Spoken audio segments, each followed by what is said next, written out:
Vamos a hablar ahora de la situación en Montero, donde también hubo enfrentamientos que derivaron en 2 muertes. Recuerde, cuando comenzaron los problemas luego de las elecciones del pasado 20 de octubre. Nos acompaña acá en estudios Carlos Hugo Vaca, que es abogado, al igual que Roger Martínez. Son representantes de las familias de ambos fallecidos en ese municipio. Muy buenos días a ambos, bienvenidos a la revista.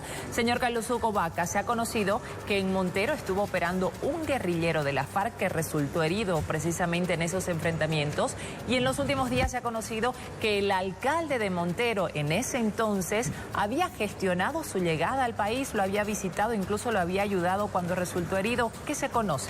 Bien, gracias. Muy buenos días por la entrevista. Es una expectativa que tiene toda la población en conocer quiénes son las personas que han estado involucradas desde el primer momento. Manifestarle de manera concreta de que evidentemente este señor Facundo Molares, ex guerrillero de la FARC, ahora operando en Bolivia, fue traído por altos dirigentes del partido de gobierno.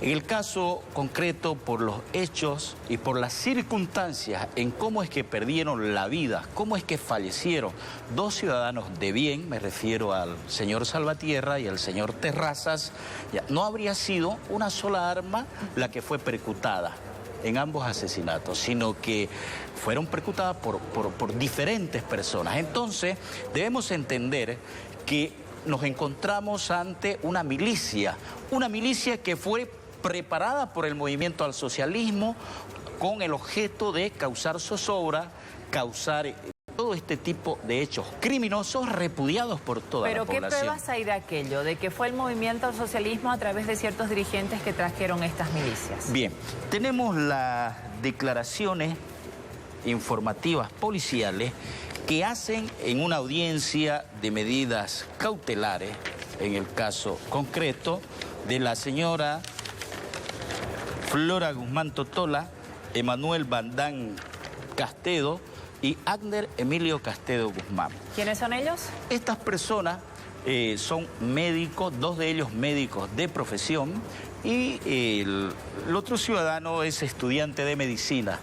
De manera conteste, uniforme, en tiempo, en lugar, en hechos y personas, ellos ante la policía y ante el Ministerio Público han establecido quiénes son las personas que están involucradas, cómo fue que este guerrillero de la FARC es conducido a su domicilio, y establecen el antes, es decir, del 30 de noviembre y el después del 30 de noviembre, dando información importante de cómo es que este señor de la FARC llega a Bolivia. Ellos indicaron y manifestaron de cómo es que este señor llega a Bolivia y cómo es que incluso... ¿Cuándo llega? Eso es algo que todavía está por confirmarse por inteligencia. Pero sería antes de las elecciones del pasado 20 Obviamente de octubre, que es antes, porque estas personas operaban incluso dando instrucción militar, capacitando a la gente, dándole todo ese conocimiento en el uso de armas y defensa personal y de explosivos. Abogado Martínez, ¿él no llegó solo entonces? ¿Hay otras personas de similares características y conocimientos bélicos que estaría aún en Montero? Por lo que entendemos hasta el día de hoy es que no ha llegado solo. Sin lugar a duda ha tenido que llegar de manera ilegal, porque puesto que uno de los motivos por los cuales se lo hizo presente y se lo atendía en un lugar clandestino era justamente porque él no tenía documentación. Entonces sabemos todo que este grupo irregular de la FARC se mueve por todas partes del mundo de manera clandestina, y al pasar por un puesto de seguridad, con seguridad iba a ser detectado. Es por eso de que esta persona fue atendida en un lugar clandestino.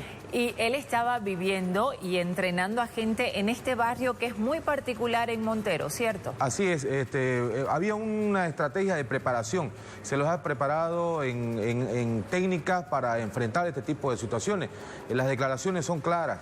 Estas personas cuentan de qué manera este señor preparaba a toda la gente que hay en el lugar, incluso la manera en la cual realizaba sus actividades ilícitas, porque hay que ser claro en una cosa, Gabriela, y a la población.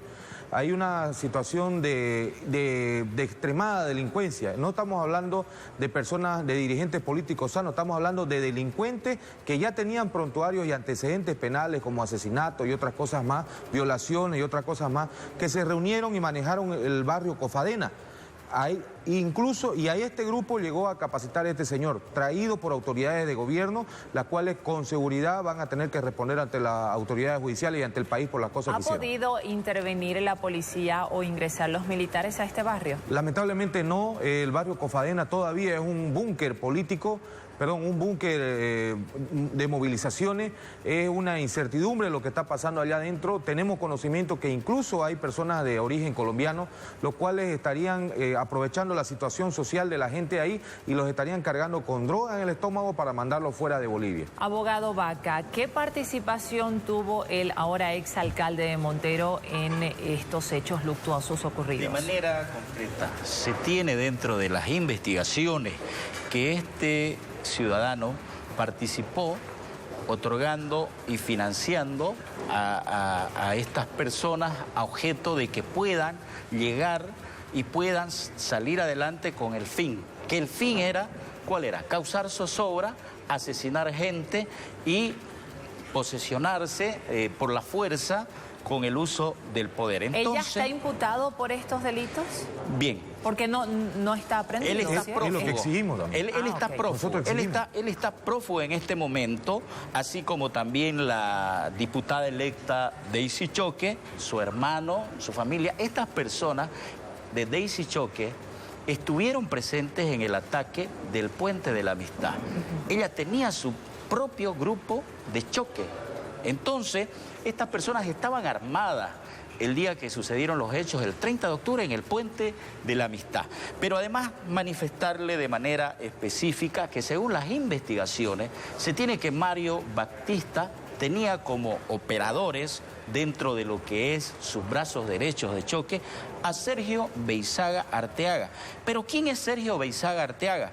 Es una persona que si lo puedo mostrar. Con muchos antecedentes. Sí, ¿cierto? con muchos antecedentes. ¿Por qué delitos? Delitos de asociación delictuosa, delitos de terrorismo, delitos de fabricación de explosivos. Entonces, son delitos que son de orden público, pero además de ello también este señor tiene procesos por homicidio. Y esto es un proceso del año 2011. Sí, desde hace varios años él está siendo buscado. ¿Nunca lo han detenido? Nunca lo han estado detenido. ¿Y él qué función desempeñaba dentro de la alcaldía de Montero o no? Esta persona era la encargada de estructurar las milicias narcoterroristas del masismo. Y hay que decirlo con palabras claras y precisas. Era cercano al alcalde, pero no necesariamente funcionario en Montero. Mire, hay un mandamiento de detención preventiva. ¿Por qué delito? Por robo agravado. Yo quisiera que acerque un poco más su cámara, ¿ya? Para que la población pueda ver y se pueda establecer de manera puntual qué clase de sujetos y de personas son las que estaban operando y se encuentran en la clandestinidad dentro de lo que es el barrio Cofadena. Bien, entonces, abogado Martínez, lo que se pide ahora a las autoridades, ¿qué es? ¿La aprehensión de quiénes y bajo qué delitos? Mire, lo único que nosotros pedimos es que se cumpla la ley. El doctor Vaca ha puesto un mandamiento de aprehensión. ¿Por qué no se ejecuta? ¿Quiénes lo protegían? Detención. ¿Quiénes eran las personas que estaban protegiendo a estas personas? ¿Cuántos eran los antecedentes? Pedimos también de que las autoridades policiales, que las autoridades fiscales aceleren las investigaciones. Hay una declaración de los enfermeros que atendieron, arrojan una infinidad de nombres y por norma deberían emitirse los mandamientos de aprehensión. Están totalmente identificados el señor Máximo Flores Huaranca, presidente de Cofadena.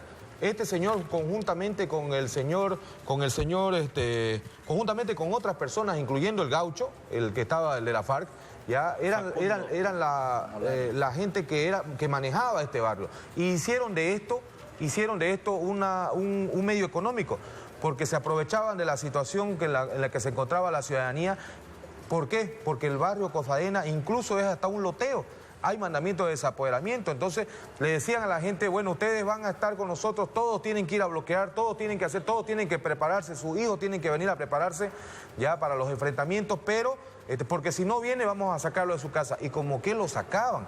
Esto hicieron un medio de vida económico de esta situación, no necesitaban la alcaldía, aparte de que eran financiados todas sus actividades por el mismo alcalde, por la diputada Choque, por el diputado Cala y otras personas más. Bien, y todos ellos están prófugos, hay mucha información que está siendo analizada por la policía y nosotros también vamos a hacer seguimiento a este tema porque es muy grave lo que ha ocurrido en Montero y todavía no está todo dilucidado.